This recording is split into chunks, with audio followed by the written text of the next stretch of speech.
everyone, it's Rose and welcome back to my channel. Not try and eat my makeup, please. Oh my god.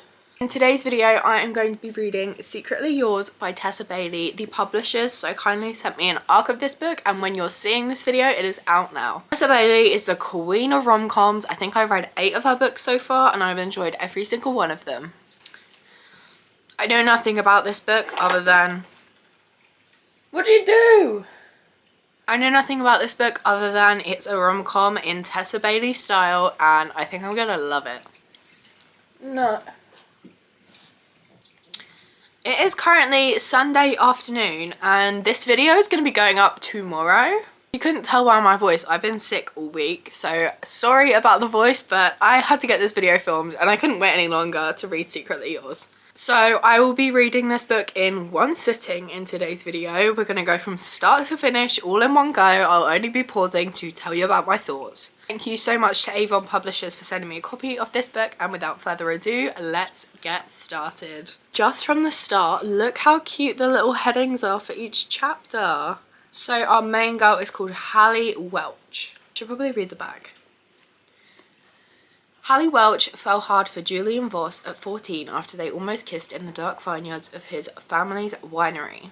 Now the prodigal hottie has returned to their small town. When Hallie is hired to revamp the gardens on the Voss estate, she wonders if she'll finally get that smooch. But the grumpy professor isn't the teenager she remembers, and their polar opposite personalities clash spectacularly. One Fuel Girls night later, Hallie can't shake the sense that she did something reckless, and then she remembers the drunken secret admirer letter she left for Julian. Oh shit. Okay, Secretly Yours is starting to make more sense. On sabbatical from his Ivy League job, Julian plans to write a novel, but having Hallie gardening right outside his window is the ultimate distraction. She's eccentric, chronically late, often literally covered in dirt, and so unbelievably beautiful he can't focus on anything else, until he finds an anonymous letter sent by a woman from his past. Even as Julian wonders about this admirer, he's sucked further into Hallie's orbit. Like the flowers she plants all over town, Hallie is a burst of colour in Julian's grayscale life. For a man who irons his socks and runs on tight schedules, her sunny, chaotic energy makes zero sense, but there's something so familiar about her, and her very presence is turning his world upside down. So it sounds like she is sending him secret admirer letters, and he is falling for her in real life, and his secret admirer that he doesn't realise is actually her. I love books with that trope. I don't know what the trope's called, but I love it so much. Let me finally get started. I'm literally like 2 pages in, and we learn that Hallie's grandma, it seems like she's recently passed away, but she used to really like this winery, and there's also a competing winery, and they keep getting like people coming from the first one and leaving to go to the other one.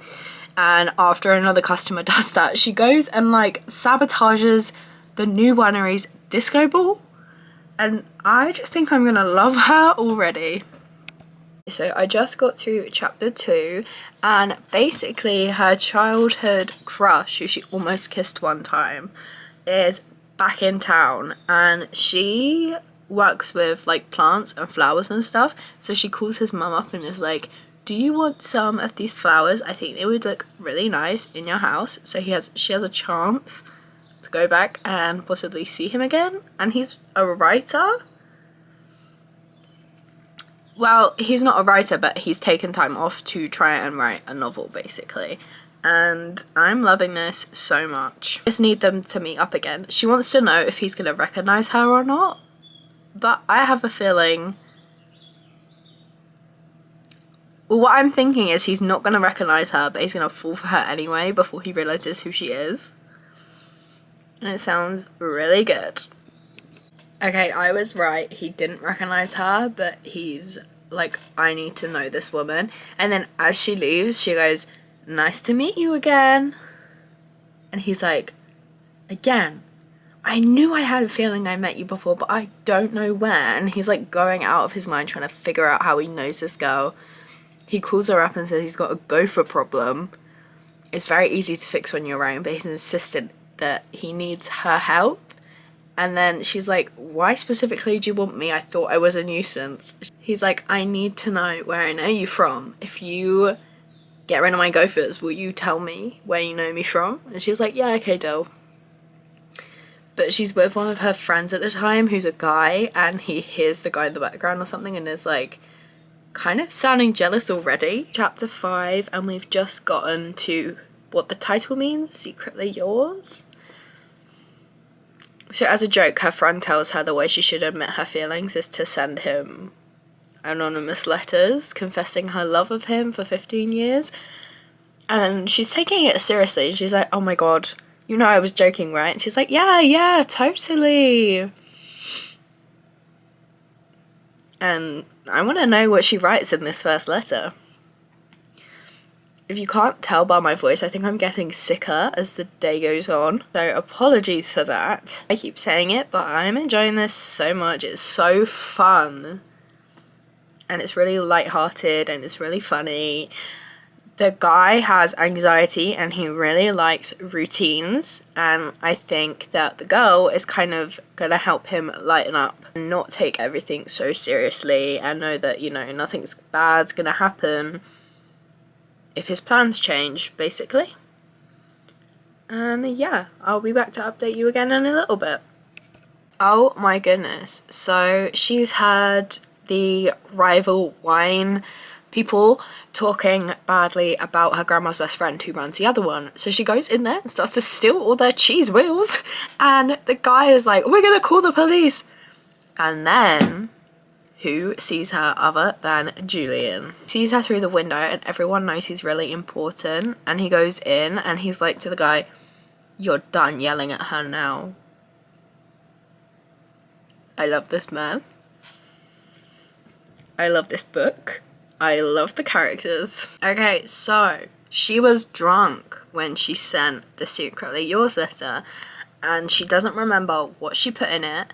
She's terrified that the wind hasn't blown it away and he's actually going to see it, and she can't even remember if she signed it or not. So she's like, did I reveal my identity? I was so drunk, because she's constantly trying to support her grandma's best friend's wine business, and the only way to do that is by buying wine, and then she's obviously drinking it, and she's like, I was so drunk, I don't know what I wrote, and oh my god, this book is so good. I definitely recommend so far. Okay, so I'm about halfway through now, and we are learning so much more about Julian and his family and why he is the way he is, which is really interesting. So he's come back to write, obviously, and he's staying at his like family estate, and he doesn't realise that his sister's coming back too. She's unannounced.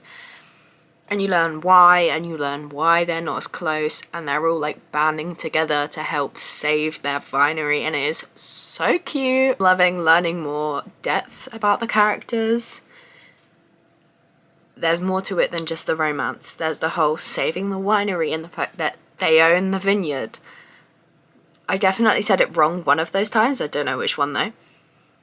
But either way, this is so good, so fun. I keep saying that, but it's so true.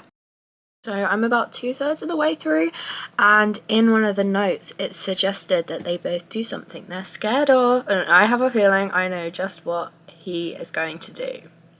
I won't say anything because this is a spoiler-free reading vlog, of course, but I think I know where this is gonna go.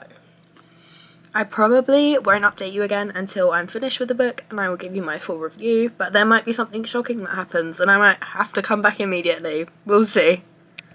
So I just finished Secretly Yours by Tessa Bailey, and I did indeed read it in one sitting. It's been like 5 hours since the beginning of this video.